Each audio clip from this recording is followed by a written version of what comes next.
अस्सलाम वालेकुम दोस्तों। PSL 11 के हवाले से बड़ी ही अहम डेवलपमेंट सामने आई हैं और बड़ी ही ज़्यादा चेंजेस की गई हैं और ऑक्शन सिस्टम मुतारफ़ करा दिया गया है। ड्राफ्ट वाला सिस्टम ख़त्म कर दिया गया है, यानी कि बहुत सारी जो है ना नई चीज़ें PSL में आई हैं और अब बहुत मज़ा आने वाला है। आपको पता है कि 2 नई टीमें जो हैं वो भी PSL में शामिल कर ली गई हैं, तो टोटल टीमों की तादाद 8 हो गई है। और इसके अलावा फैसलाबाद का जो स्टेडियम था उसको भी अब वो भी PSL होस्ट करेगा, तो टोटल अब 5 स्टेडियम हो चुके हैं जो PSL के मैचेस होल्ड करेंगे। तो यानी बहुत ज़्यादा चेंजेस आई हैं, बहुत ज़्यादा अच्छी न्यूज़ भी आई हैं PSL के हवाले से। और ये जो PSL 11 होगा ना, ये बहुत ही मज़ेदार होने वाला है। मैं आपको पूरी खबर पढ़ के सुनाता हूँ, उसके बाद इसके ऊपर बात करते हैं। पाकिस्तान सुपर लीग ने PSL 11 के लिए प्लेयर ऑक्शन मॉडल यानी कि खिलाड़ियों की नीलामी का तरीकाकार मुतारिफ करा दिया गया है, जिसके साथ ही इस बात की तस्दीक हो गई है कि मार्च 2026 में शुरू होने वाली लीग के लिए स्क्वाड्स की तश्कील और खिलाड़ियों को बरकरार रखने के तरीकाकार में तब्दीली की जाएगी। ठीक है, यानी कि पहले जो ड्राफ्ट सिस्टम था ना वो खत्म कर दिया गया है। अब ऑक्शन सिस्टम जो है ना, यानी कि खिलाड़ियों की नीलामी होती है ना, जैसे IPL में होती है, वो सिस्टम भाई साहब आ गया है।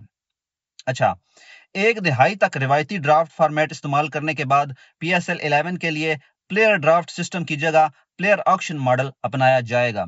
ठीक है, लीग का कहना है कि इस इकदाम का मकसद टीमों के दरमियान मुसाबकती तवाज़ुन को बेहतर करना, टीम साजी में शफाफियत लाना और खिलाड़ियों के लिए आमदनी के बेहतर मौके पैदा करना है। यानी कि अब हर टीम जो है ना वो अपनी मर्जी से खिलाड़ी चूज कर सकती है जितना उसके पास बजट है। और उसके खिलाड़ियों की मतलब ना पैसों में भी इजाफा होगा, यानी कि खिलाड़ियों की सैलरीज में भी इजाफा होगा, उनको ज्यादा ऑप्शन में, आपको पता है ना, क्योंकि प्राइस बढ़ती जाती है, तो प्लेयरों के लिए भी अच्छी बात है कि उनको ज्यादा पैसे कमाने का मौका मिलेगा। इस नए फ्रेमवर्क के तहत फ्रेंचाइज को ज्यादा से ज्यादा 4 खिलाड़ियों को बरकरार रखने की इजाजत होगी और हर कैटेगरी में सिर्फ एक खिलाड़ी को ही बरकरार रखा जा सकेगा। ये बड़ी इंपॉर्टेंट चीज है दोस्तों। अब उनको PSL के लिए उनको हिदायत दी गई कि हर टीम जो है ना, यानी कि हर फ्रेंचाइज जो है ना, वो 4 खिलाड़ी अपने ना 4 मतलब ना रिटेन कर सकती है खिलाड़ी। और हर कैटेगरी में एक खिलाड़ी जो है ना उसको रिटेन किया जाएगा। यानी कि टोटल 4 कैटेगरीज होती हैं, जिसमें प्लाटिनियम होती है, गोल्ड होती है, सिल्वर होती है और एक और भी होती है। ठीक है, टोटल 4 होती हैं। तो हर जो है ना हर कैटेगरी में आप एक प्लेयर को रख सकते हैं। ठीक है, यानी कि आप ऐसा नहीं है कि आप गोल्डन, अगर आपके पास जो गोल्ड कैटेगरी है या जो टाइटेनियम कैटेगरी है उसमें अगर 4 प्लेयर थे तो उन चारों को आपने रखना है, ऐसा कुछ भी नहीं है। आपने हर कैटेगरी में एक खिलाड़ी को रखना है। ठीक है, ये बड़ी जबरदस्त चीज की गई है। तो अब यानी हर टीम, हर फ्रेंचाइज के पास 4 खिलाड़ियों को रिटेन रखने की ऑप्शन है और बाकी जितने भी वो खिलाड़ी रखेंगे उनको ऑक्शन में वो सिलेक्ट करेंगे। ठीक है, ये बड़ी जबरदस्त जो है ना डेवलपमेंट वो सामने आई है।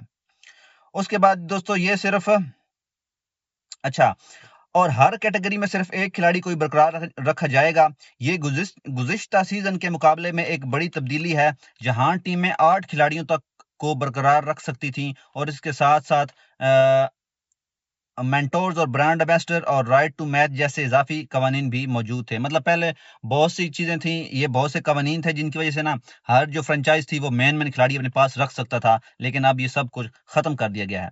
PSL 11 के लिए PSL ने तस्दीक की है कि मेंटोर, ब्रांड एम्बेसडर और राइट टू मैच के कवानीन खत्म कर दिए गए हैं। लीग ने नई शामिल होने वाली फ्रेंचाइज के लिए एक अलहदा रास्ता भी वाज़ा किया है, जिसके मुताबिक नई टीमों को नीलामी से पहले दस्तयाब खिलाड़ियों के पोल में से 4 खिलाड़ी मुंतखब करने और उन्हें बरकरार रखने की इजाजत होगी। यानी कि जो नई 2 फ्रेंचाइज आई हैं उसको पहले ही बोल दिया है कि आप भी 4 खिलाड़ी नीलामी से पहले, यानी कि ऑक्शन से पहले आप 4 खिलाड़ी सिलेक्ट कर सकते हैं। जब आप 4 खिलाड़ी सिलेक्ट कर लेंगे उसके बाद आप जो है ना ऑक्शन में आएंगे। ये जो 2 नई टीमें शामिल हुई हैं ना, उनके लिए सिर्फ ऑफर है कि क्योंकि बाकियों के पास 4 खिलाड़ी रिटेन रखने का ऑप्शन है, लेकिन जो 2 नई फ्रेंचाइज आई हैं जिनमें सियालकोट है और हैदराबाद है, उनको ये ऑप्शन दिया गया है कि आप 4 खिलाड़ी कोई से भी सिलेक्ट कर लें ऑक्शन से पहले, लेकिन जब आप वो 4 खिलाड़ी सिलेक्ट कर लेंगे उसके बाद जो बाकी सारे खिलाड़ी होंगे वो आपने ऑक्शन में ही सिलेक्ट करने हैं। तो ये उन 2 फ्रेंचाइजेज को ये ऑप्शन दिया गया है।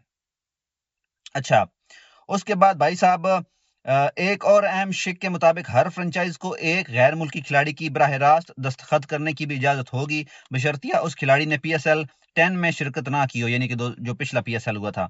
इसका मकसद टीमों को नीलामी के पोल से बाहर नया बैन अवी टैलेंट शामिल करने का मौका देना है।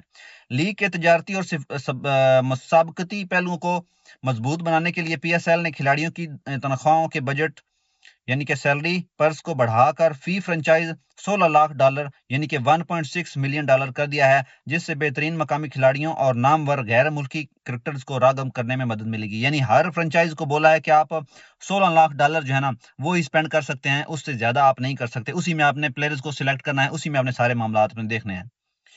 पीएसएल ने तस्दीक की है कि पीएसएल 11 का आगाज 26 मार्च 2026 को होगा और इसके साथ ही फैसलाबाद को एक इजाफी वेन्यू के तौर पर भी शामिल किया गया है। लीग का कहना है कि नीलामी के अमल, शेड्यूल और ऑपरेशनल हिदायत के हवाले से मजीद तफसीलात मुनासिब वक्त पर शेयर की जाएंगी। तो भाई साहब, ये न्यूज़ थी कि फैसलाबाद को भी जो है ना अब वेन्यू में शामिल कर लिया गया है। अब टोटल 5 जो है स्टेडियम हो चुके हैं। लाहौर का, कराची का, मुल्तान का और पिंडी का स्टेडियम, ये 4 पहले थे, अब 5वां जो है फैसलाबाद का भी शामिल कर दिया गया है। तो ये एक बड़ी ही ज़बरदस्त खबर सामने आई है। बाकी जितनी भी पीएसएल में ये अपडेट्स की गई हैं, ये भी बड़ी ज़बरदस्त हैं। इससे जो है ना अब नए-नए खिलाड़ी आएँगे और हर फ्रेंचाइज़ को ये हक होगा उसका कि जितने पैसे वो दे सकती है, उस हिसाब से वो प्लेयर जो है ना खरीद सकती है। यानी कि ऐसे नहीं होगा कि एक फ्रेंचाइज़ जो है उसके बाद सारे अच्छे प्लेयर चले जाएँ और बाकी बेचारे जो है ना वो मुँह देखती रह जाएँ। तो ऐसा नहीं होने वाला। अब जो है ना इक्वल बेस हमें मैचेस भी देखने में मिलेंगे और बहुत मजा आने वाला है पीएस 11 को देख के। आप दोस्तों की इस बारे में क्या राय है, मुझे कमेंट सेक्शन में जरूर बताइए। मिलते हैं नेक्स्ट वीडियो में। Peace out.